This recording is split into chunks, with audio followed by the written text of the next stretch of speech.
Break नंतर bulletin मध्ये आपलं पुन्हा एकदा स्वागत। हिंगोली जिल्ह्यात काल सायंकाळच्या सुमारास झालेल्या जोरदार वादळी वाऱ्यासह अवकाळी पावसानं मोठं नुकसान केलंय। वसमत तालुक्यातल्या केळी उत्पादक शेतकऱ्यांना याचा सर्वाधिक फटका बसलाय। काढणीला आलेल्या केळीच्या बागा अक्षरशः जमीनदोस्त झाल्यात आणि त्यामुळे शेतकरी हवालदिल झालेत। वसमत तालुक्यातल्या बागलपारडी, सोमठाणा, गिरगाव दाभाडी, पेडगाव आणि सालापूर या गावांच्या शिवारात मोठ्या प्रमाणात केळीच्या बागांचं नुकसान झालंय। अनेक शेतकऱ्यांच्या शेतातील केळीची झाडं वादळी वाऱ्यामुळे आडवी पडली असून काही ठिकाणी संपूर्ण बागाच उद्ध्वस्त झाल्यात। यावर्षी आम्हाला चांगली एक अपेक्षा होती की बाबा 2200 2250 भाव आहे, यामधून मुलाचे खर्च, येणाऱ्या मुलीचे लग्न, हे आमच्या खूप इच्छा होत्या। आज आमचं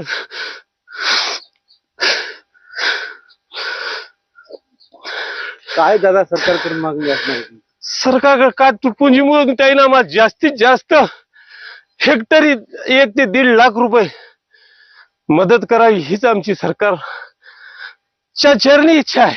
नवीन लावलेल्या रोपाच्या जवळपास अंदाजे 5000 केळीची बुडं तुम्ही बघतायत, संपूर्ण भुईसपाट झालेला आहे। तर अशा अवस्थेमध्ये शेतकऱ्यांना जगायचं कसं हा माझा सरकारला प्रश्न आहे।